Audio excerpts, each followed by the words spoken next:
Halo, selamat pagi. Selamat bertemu kembali dengan saya di sini di Mahaitin Classroom. Mari kita sama-sama tingkatkan kemampuan kita, pengetahuan kita mengenai ilmu akuntansi. Kali ini saya masih mau melanjutkan pembahasan kita mengenai akuntansi biaya. Kalau sesi sebelumnya kita sudah membuat bagaimana menyajikan laporan biaya produksi untuk satu departemen. Kali ini kita akan melanjutkan bagaimana mau menyajikan laporan biaya produksi untuk dua departemen. Kali ini kita masih membahas dengan asumsi bahwa persediaan barang dalam proses di awal periode kita katakan tidak ada, namun di akhir periode ada persediaan barang dalam proses yang tertinggal. Baik adik-adik sekalian, sebelum kita mulai pembahasan kita, apabila adik-adik menyukai video ini, jangan lupa klik tombol like dan juga tombol subscribe agar channel ini bisa semakin berkembang dan semakin banyak video-video lainnya yang bisa kita hasilkan. Nah, adik-adik, kalau sesi sebelumnya kita membahas bagaimana menyajikan laporan biaya produksi untuk satu departemen tanpa BDP awal, dan di situ kita sudah bahas yang tanpa BDP akhir dan juga bagaimana apabila ada barang dalam proses akhir. Namun kali ini kita mencoba membahas untuk dua departemen tanpa BDP awal dan bagaimana kalau misalnya ada tanpa BDP akhir dan ada BDP akhir. Tapi kalau dengan tanpa BDP akhir, itu sangat sederhana. Coba kita loncat. Tanpa BDP awal, tapi ada BDP akhir.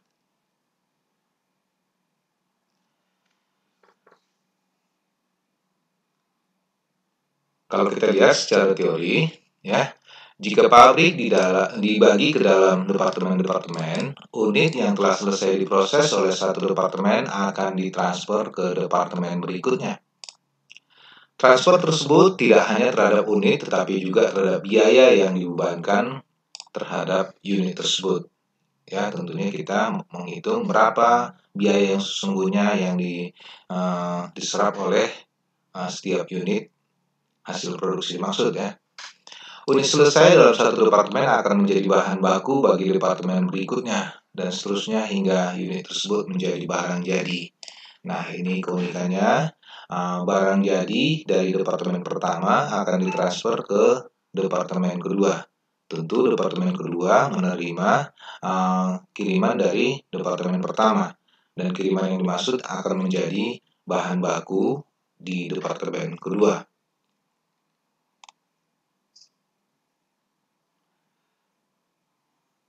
Nah, kita ambil ilustrasi. Katakanlah PT Sinar Mentari mempunyai dua departemen produksi, yaitu Departemen A dan Departemen B. Departemen A adalah departemen pembentukan yang membuat komponen produk, sementara Departemen B adalah departemen perakitan yang akan menyatukan komponen produk sehingga menjadi barang jadi. Setelah unit selesai diproses di Departemen A, unit tersebut kemudian ditransfer ke Departemen B untuk diproses lebih lanjut. Unit selesai yang diproses oleh Departemen B, berarti kita katakan sudah selesai, maka itu tersebut barang jadi, ya, akan ditransfer ke gudang persediaan barang jadi. Nah, coba kita lihat di sini ada data produksi PT Sinar Mentari pada bulan Juni 20X0. Oke, kita lihat di sini ada dua departemen, Departemen A dan Departemen B. Data yang masuk di Departemen A itu bahan bakunya ada 60 ya. Kemudian yang selesai ternyata ada 46, berarti sisanya adalah 14.000 yang tertinggal ya. Kalau di sini kita asumsikan tadi bahwa kita berbicara tentang tanpa unit dalam proses awal ya. Kita katakan tidak ada barang dalam proses di awal, sehingga yang masuk seluruhnya pada bulan yang bersangkutan ada 60, ternyata yang merupakan barang jadi ada 46.000. Dan 46.000 ini ditransfer ke Departemen B ya. Ditransfer ke Departemen B, sehingga Departemen B menyatakan bahwa ada 46.000 diterima dari Departemen A. Di Departemen B, dari 46.000, kita masih asumsi bahwa di Departemen B juga tidak ada persediaan barang dalam proses di awal periode, sepenuhnya diterima dari Departemen A. Ada 46.000. Dari 46.000 ini ternyata yang sudah menjadi barang jadi ada sebanyak 40.000 unit, berarti sisanya ada 6.000 unit belum selesai. Nah, ini kita sebut dengan barang dalam proses ya di Departemen B ya, barang dalam proses persediaan akhir periode ya. Oke, kemudian biaya-biaya yang kita keluarkan ya. Di Departemen A, total keseluruhan biaya selama bulan yang bersangkutan ada 330.000 unit untuk bahan, kemudian ada tenaga kerja 361.200, kemudian biaya overhead ada 335.400. Sementara di Departemen B, bahan, tentu bahannya diterima dari Departemen A ya, 46.000 unit. Oleh karenanya, nanti tugas kita adalah bagaimana menghitung biaya, total biaya yang diserap oleh 46.000 unit yang dimaksud. Oleh karenanya, kita harus selesaikan dulu penghitungan di Departemen A untuk 46.000. Kemudian itu menjadi cost yang diterima oleh Departemen B. Nah, selama bulan bersangkutan juga untuk memproses yang 46.000 unit, dibutuhkan biaya tenaga kerja sebesar 353.600 dan overhead yang dikeluarkan biaya overhead adalah 331.500. Nah, tugas kita adalah menyiapkan laporan biaya produksi. Untuk tahap awal kita buatkan format ya, ini kita mulai dari awal kemarin bahwa format kita format standar. Di sini ada 3 baris ya, 3 baris secara akuntansi. Ada baris pertama itu adalah nama perusahaan, baris kedua itu judul laporan, dan baris ketiga itu periode ya, periode atau penanggalan ya. Nah, berikutnya kita mau mengisi laporan biaya produksi ya, seperti pada sesi-sesi sebelumnya kita sudah bahas bahwa untuk mengisi laporan biaya produksi itu ada 3 bagian ya. Bagian pertama adalah data kuantitas, bagian kedua adalah biaya yang harus dipertanggungjawabkan, dan bagian ketiga adalah pertanggungjawaban biaya. Nah, kita coba di bagian pertama dulu. Bagian pertama itu tugas kita adalah mengisi data kuantitas pada laporan biaya produksi. Nah, kita masukkan di kelompok pertama, data kuantitas. Yang pertama kita lihat bahwa unit dalam proses di persediaan awal, tadi kita asumsikan bahwa kali ini kita masih mau membahas bahwa tidak ada barang dalam proses di awal periode ya, berarti unit dalam proses di persediaan awal tentu 0 ya. 0. Kalau begitu, coba kita lihat kuantitasnya adalah 0 ya. Tidak ada. Kemudian yang masuk ke dalam proses selama bulan bersangkutan ada 60.000 unit ya. Dari soal tadi ada 60.000 unit. Berarti ada total 60.000 unit yang akan diproses. Nah, kemudian dari 60.000 unit ini, kemudian yang ditransfer ke persediaan barang jadi dari Departemen A itu yang sudah selesai itu ada sebanyak 46.000 unit. Berarti tentu ada sisanya ya. Sisanya berarti itu belum selesai, kita katakan unit dalam proses ya, atau barang dalam proses. Di persediaan akhir berarti sisanya ada sebanyak 14.000 unit. Sehingga kalau kita total di sini ya, ini tentu harus sama-sama 60.000 unit ya. Nah, sebelum kita lihat kita total, coba kita lihat bahwa dari 14.000 unit ini, karena dia statusnya adalah barang dalam proses, coba kita cek ya, sudah berapa persen dia menyerap biaya ya. Oke, yang pertama kita lihat biaya bahan. dia sudah terserap sebanyak 100%. Kemudian biaya tenaga kerja dia sudah menyerap sebanyak 40%. Dan biaya overhead sudah menyerap sebanyak 40%. Nah, ini kita lihat, katakanlah bahan bakunya sudah digunakan seluruhnya 100%, tetapi karena belum selesai, dia baru 40% diselesaikan ya, dan dengan biaya tenaga kerjanya 40% dan overheadnya juga masih 40%. Nah, dengan demikian coba kita cek tadi bahwa input itu 60.000 dan outputnya adalah 60.000 unit. Berarti kalau bagian pertama kita sudah selesaikan masalah pengisian data kuantitas ya. Tugas berikutnya kita mengisi data biaya yang harus dipertanggungjawabkan. Nah, coba kita lihat, kita masukkan kelompok kedua namanya biaya yang harus dipertanggungjawabkan. Nah, dari sini coba kita lihat ya. Kita buatkan format standar seperti apa yang sudah kita kerjakan di 2 sesi sebelumnya. Di sini ada 3 kolom kita yang harus butuhkan ya. Kolom pertama jumlah biaya, kolom kedua unit ekuivalen, dan kolom ketiga ada biaya per unit ya. Nah, ini kita akan isikan. Baik, ini biaya yang ditambahkan selama bulan ini. Tadi kebetulan persediaan barang dalam proses di awal adalah 0 ya. Berarti ini biaya yang ditambahkan bulan ini adalah semua untuk 60.000 unit ya. Oke, kalau begitu coba kita lihat dari data bahwa biaya bahan yang sudah dikeluarkan adalah Rp330.000. Kemudian biaya tenaga kerja 361.200 dan biaya OHP 335.400. Sehingga total keseluruhannya biaya yang sudah dikeluarkan selama bulan bersangkutan adalah 1.026.600. Nah, coba kita lihat dari semua biaya ini kira-kira berapa biaya per unit untuk bahan.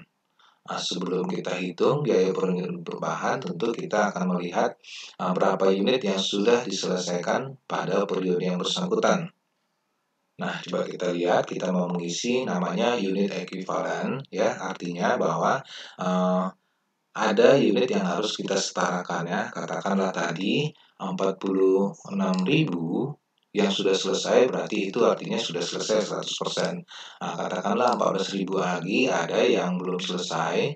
Nah, itu nanti kita setarakan. Kira-kira berapa unit ya? Kalau dengan 40%, berarti kita nanti hitung 40% kali 14.000. Itu yang kita maksud dengan setara ya. Setara unit. Kalau misalnya ini tadi 10.000, untuk 10.000 unit baru diselesaikan 40%, berarti itu setara dengan 40% kali 10.000 atau 4.000 unit ya. Itu maksudnya dengan setara ya.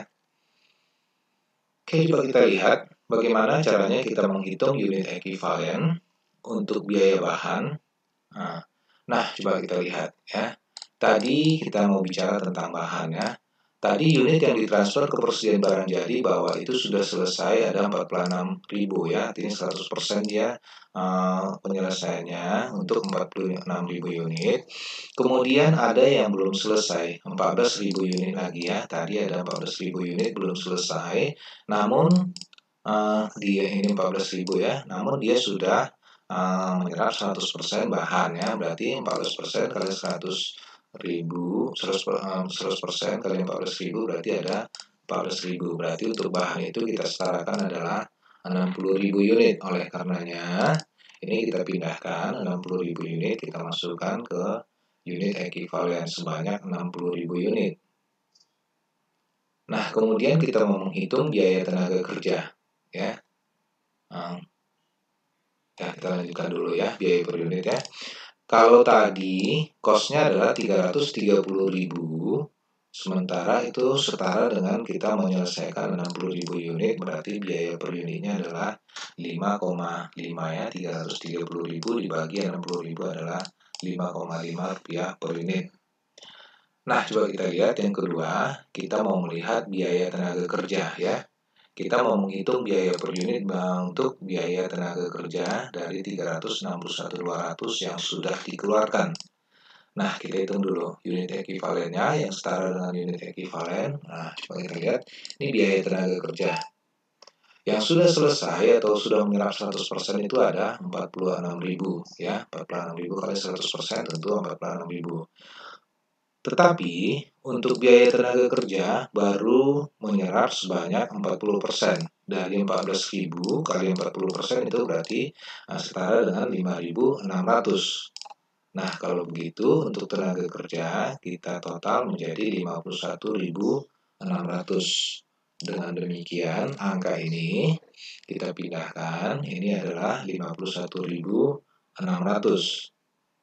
Dengan demikian, biaya per unit kita bisa hitung 361.200 bagi 51.600 itu ada sebesar 7 ya, Rp7 per unit. Kemudian kita mau menghitung biaya overhead ya. Overhead kita mau menghitung biaya per unitnya, tentu kita harus hitung dulu biaya unit ekuivalennya ya. Kira-kira berapa? Mari kita lihat ya. Tadi ada biaya overhead.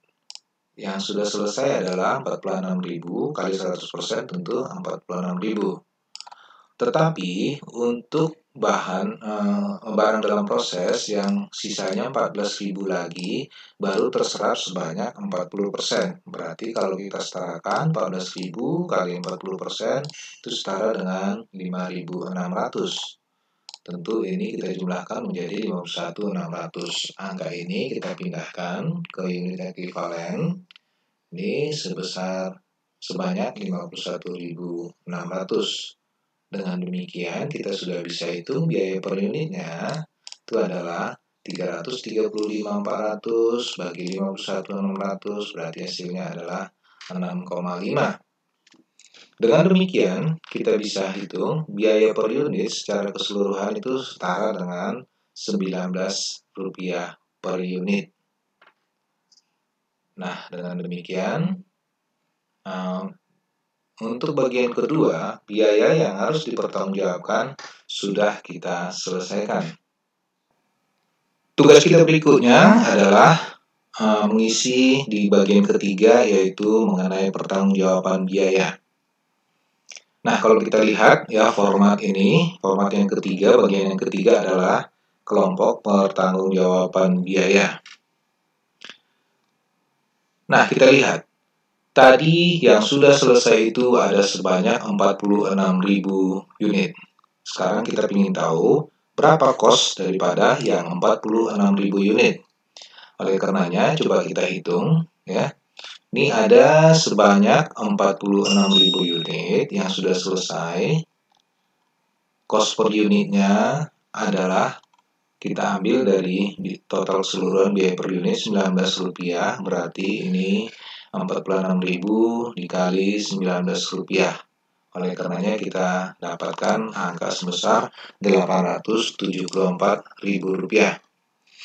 Nah, yang sudah selesai 46.000, kosnya 874.000. Nah, sekarang ada yang tersisa adalah Rp14.000. Sekarang kita mau menghitung berapa kos daripada 14.000 unit yang dimaksud.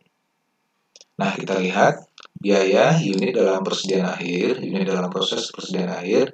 Nah, tadi dari 14.000 unit ini, 14.000 unit tadi yang belum selesai, berapa kos per unit untuk bahan? Ya, ini kita lihat. Kebetulan untuk bahan ini sudah menyerap 100%. Ya, sudah menyerap 100% sehingga ini 14.000 kali 100% adalah setara dengan 14.000 unit. Kemudian cost per unit kita ambil dari ini ya, biaya bahan per unit ya. Ini ada 5,5, ini kita pindahkan 5,5 sehingga total cost-nya adalah 14.000 dikali 100% kali 5,5 itu ada sebesar Rp77.000. Kemudian biaya tenaga kerja ya. Terlihat berapa unit yang setara dengan 14.000 unit barang dalam proses yang belum selesai ya.